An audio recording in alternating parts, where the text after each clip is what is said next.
कहानी की शुरुआत न्यूयॉर्क शहर से होती है, जहां पर एक आदमी अपने डॉग के साथ नदी किनारे वॉकिंग पर आया होता है। तभी वो अपने स्टिक को दूर फेंकता है और उस डॉग को उसे ले आने के लिए कहता है। जब वो डॉग उसे लेने जाता है तो वो स्टिक के बजाय किसी का कटा हुआ हाथ लेकर आता है, जिसे देखकर वो आदमी काफी घबरा जाता है और तुरंत पुलिस को कॉल करके बुलाता है। अब पुलिस वहाँ पर आती है। दरअसल वो एक लड़की का हाथ होता है, जिसे किलर ने मारकर वहाँ फेंक दिया था। फिर हम डिटेक्टिव पॉल को देखते हैं, जो इस केस की छानबीन करने वाला था।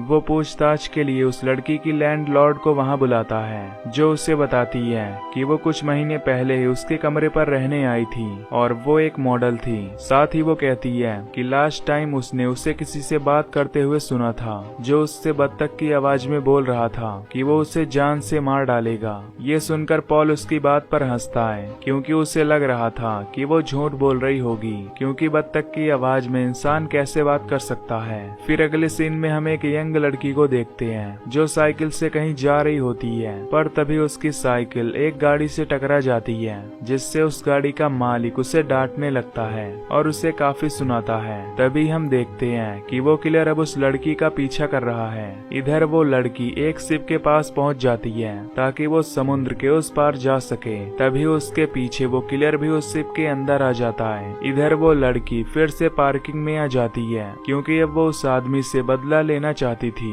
जिसने उसे भला बुरा कहा था। वो उसकी गाड़ी में बैठकर अपने लिपस्टिक से उसके आईने पर निशान बना देती है, लेकिन तभी वो किलर वहां पर आ जाता है, जिसे देख वो लड़की काफी डर जाती है और खुद को गिरफ्तार करने से मना करती है, क्योंकि उसे लग रहा था कि वो एक पुलिस वाला है। पर तभी वो किलर अंदर आ जाता है और उसे टच करने लगता है, जिससे अब वो लड़की गाड़ी से बाहर निकलना चाहती थी। पर तभी वो किलर एक चाकू निकालता है और उससे उसे स्टैब करके मार डालता है और तभी वो बत्तख की आवाज निकालता है। इधर पॉल उस डॉक्टर के पास जाता है, जो उस पहली लड़की का पोस्टमार्टम कर रहा था। तभी डॉक्टर उसे बताता है कि उस किलर के पास एक पैना चाकू है, जिससे उसने इस लड़की को मारा है। और तभी वहाँ पर उस दूसरी लड़की की भी लाश आ जाती है, जिसे उसी किलर ने मारा था, जिसे देख पॉल काफी परेशान हो जाता है कि आखिर वो कितनी और लड़कियों को मारेगा। कुछ देर बाद पॉल से मिलने उसका चीफ आता है, जो उससे इस केस के बारे में पूछता है, जिस पर पॉल उसे कहता है कि वो किलर काफी अजीब है, जो सिर्फ यंग और ब्यूटीफुल लड़कियों को मारता है और शायद वो किलर भी एक यंग लड़का है, जिसे वो किसी भी हाल में पकड़ कर रहेगा।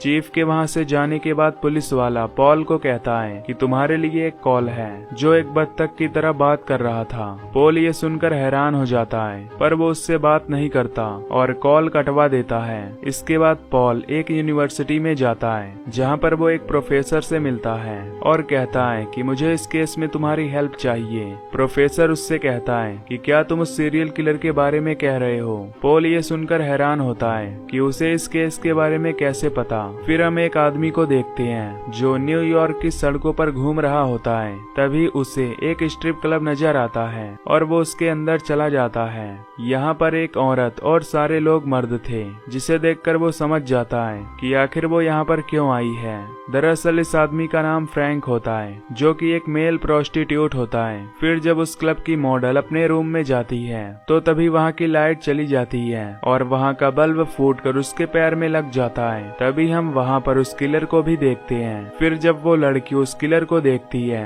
तो वो वहाँ से भागने की कोशिश करती है, लेकिन तभी किलर उसे भी स्टैब करके मार डालता है। उसका गला काटने के बाद वो फिर से पॉल के पास कॉल करता है। इधर हम पॉल को एक प्रोस्टिट्यूट के साथ देखते हैं, जो उस कॉल को पिक करती है। फिर जब वो पॉल को फोन देती है, तो वो किलर उसे चैलेंज देते हुए कहता है कि वो उसे पकड़ कर दिखाए, और अब वो कई और मर्डर करने वाला है। अब पॉल उसका चैलेंज एक्सेप्ट कर लेता है। इधर वो लड़की जो उस क्लब में गई थी, वो अपने पति के पास आती है, जो कि काफी व्यस्त रहता था, और इसीलिए ही वो उस क्लब में जाती थी ताकि वो वहाँ पर एंजॉय कर सके।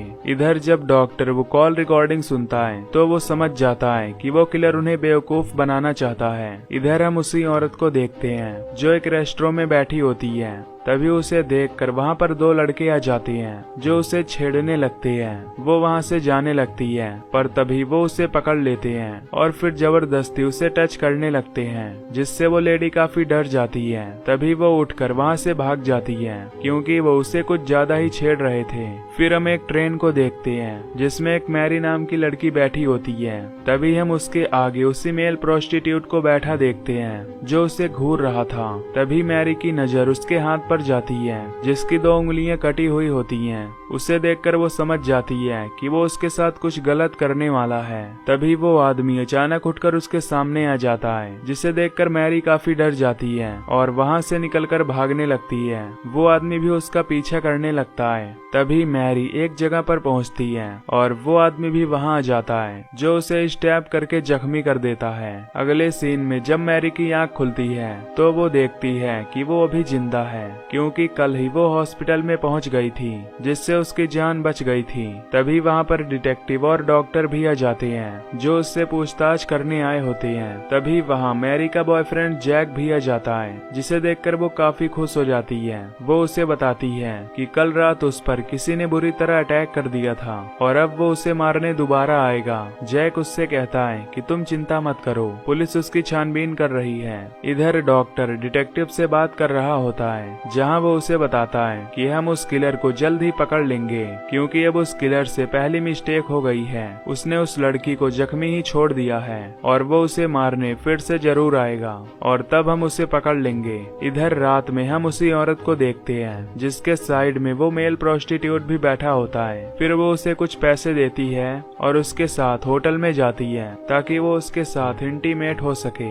इधर जैक मैरी से पूछता है कि तुमने पुलिस को क्या क्या बताया है, जिस पर वो कहती है कि जब मैं ट्रेन में थी तो मुझे वो किलर मिला था जिसकी 2 उंगलियां कटी हुई थी और वो उसका पीछा भी कर रहा था, इसलिए वो ही किलर है। इधर वो प्रोस्टिट्यूट उस औरत के साथ इंटीमेट होता है और फिर वो दोनों वहीं पर सो जाते हैं। तभी वहाँ का रेडियो चलने लगता है जिसमें उसे किलर के बारे में बताया जा रहा था जिसकी 2 उंगलियां कटी हुई हैं और अगर उन्हें ऐसा कोई आदमी दिखे तो वो तुरंत पुलिस को इन्फॉर्म करे। तभी वो लेडी ये बात सुन लेती है और अपने साथ लेटे उस आदमी की फिंगर्स देखती है जिसकी भी 2 उंगलियां कटी हुई थी। ये देख वो खुद को आजाद करके वहाँ से भागने लगती है, लेकिन तभी वो देखती है कि उस होटल का दरवाजा बंद है। ये देखकर वो नीचे जाने लगती है पर तभी वो किलर उसके सामने आ जाता है और उसे भी मार डालता है। अगले दिन पॉल उस लेडी के पति के पास जाता है और उसे उसके मर्डर की खबर देता है, पर यह सुनकर उसके पति को कोई फर्क नहीं पड़ता क्योंकि वो उसके सभी करतूतों के बारे में जानता था। इधर डिटेक्टिव अपनी टीम के साथ उस मेल प्रोस्टिट्यूट के घर पहुंच जाता है जहां पर वो अपनी मां के साथ रहा करता था। वो लेडी उसे बताती है कि उसे नहीं पता कि वो कब यहाँ आता है और चला जाता है। इधर हम जैक को देखते हैं जो मैरी को अपने घर पर ले आता है जहाँ वो उसे आराम के लिए अपने साथ ही रहने को कहता है ताकि वो उसका अच्छे से ख्याल रख सके। तभी वहाँ पर वो डॉक्टर भी आ जाता है जो कि मैरी से कुछ पूछताछ करने आया था। वो मैरी से उसका हाल चाल पूछता है, साथ ही वो जैक से कहता है कि तुम क्या काम करते हो, तो वो कहता है कि वो एक फिजिसिस्ट है। यहाँ पर डॉक्टर को लगता है कि वो मेल प्रोस्टिट्यूट किलर नहीं है क्योंकि उसकी मॉम ने कहा था कि वो कभी गलत काम नहीं कर सकता,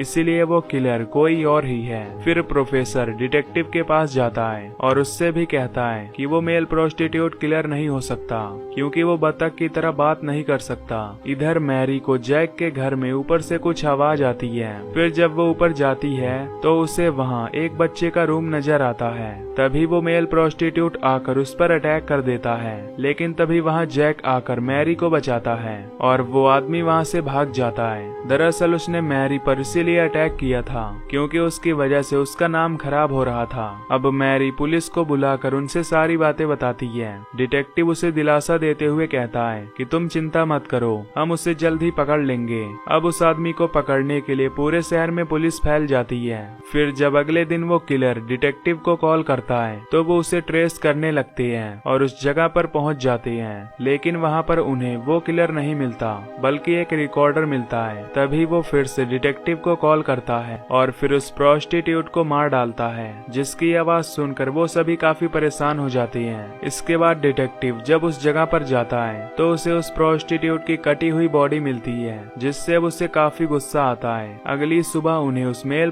प्रोस्टिट्यूट की लाश एक नदी किनारे मिलती है। उसने खुद को ही पानी में डुबोकर मार लिया था क्योंकि सभी उसे ही किलर समझ रहे थे।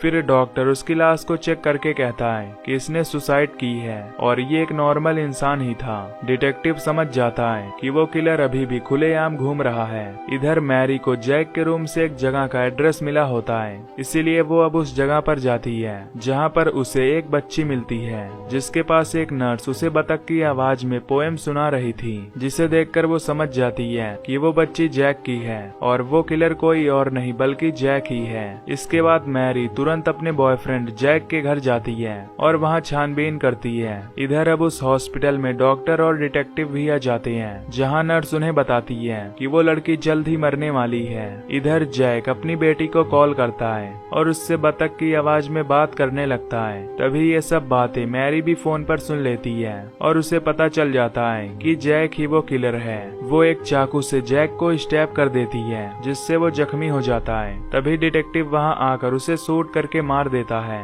जिससे मैरी की जान बच जाती है। फिर वो लोग मैरी को वहां से अपने साथ ले जाते हैं और इसी के साथ ये मूवी यहीं पर एंड हो जाती है। तो अगर आपको ये एक्सप्लेनेशन पसंद आई हो तो वीडियो को लाइक और चैनल को सब्सक्राइब कर देना। बाकी मैं मिलूंगा आपसे अगली वीडियो में। Till then take care, love you, bye bye.